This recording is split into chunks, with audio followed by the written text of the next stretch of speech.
Senator Mustafa नवाज़ खोखर पारां इस्तीफ़ा जो ऐलान। सेनेटर एतज़ाज़ अहसन जी इमरान ख़ान सां मुलाक़ात। पीपल्स पार्टी जे लाइ यकीनन ॿ वॾा झटका आहिनि ऐं हुकुमरान इतिहाद में थरथलो मची वियो आहे। सेनेटर मुस्तफ़ा नवाज़ खोखर पीटीआई जे सेनेटर आज़म सवाती ऐं संदसि घरवारी जी वीडियो रिकॉर्डिंग वारे मामले ते सख़्त मौक़िफ़ इख्तियार कंदे कुझु ट्वीट्स जारी कया हुआ, जंहिं ते पीपल्स पार्टी जी क़यादत सख़्त नाराज़ थी हुई। मुस्तफ़ा नवाज़ खोखर अॼु पंहिंजी हिकु ट्वीट में इहो सवाल उथारे पंहिंजी पार्टी जी क़यादत खे वधीक कावड़ाए छॾियो त छा असां भारतीय पार्लियामेंट जा मेंबर आहियूं जो असांजूं फ़ोन टैप कयूं वञनि थियूं ऐं वीडियो रिकॉर्ड कया वञनि था।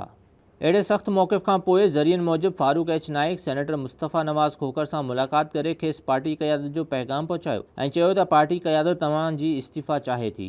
मुस्तफ़ा नवाज़ खोखर पंहिंजी ट्वीट में चयो त मां ख़ुशीअ सां पंहिंजी इस्तीफ़ा सुभाणे सेनेट चेयरमैन वटि जमा कराईंदुसि। पीपल्स पार्टी पारां मुस्तफ़ा नवाज़ खोखर खे सिंध मां सेनेटर चूंडायो वियो हो।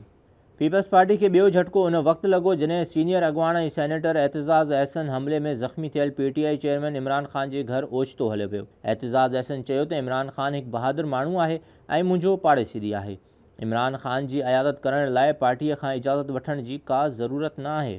ज़रियनि मूजिबि इमरान ख़ान अयादत करण ते एतज़ाज़ अहसन जा थोरा मञिया ऐं चयो त असां 17 साल अॻु एतज़ाज़ अहसन खे तहरीक इंसाफ़ में शमूलियत जी दावत ॾिनी हुई। मुस्तक़बिल में एतज़ाज़ अहसन असां सां गॾु हूंदो। सेनेटर मुस्तफ़ा नवाज़ खोखर ऐं सेनेटर एतज़ाज़ अहसन पारां पार्टी पॉलिसी जे उबतर वञण वारनि ॿिन्ही वाक़िअनि रुॻो पीपल्स पार्टी न पर पीडीएम जे हुकुमरान इतिहाद खे बि धोॾे छॾियो आहे। छा मुस्तफ़ा नवाज़ खोखर ऐं एतज़ाज़ अहसन पीटीआई में शामिलु थियण पिया वञनि?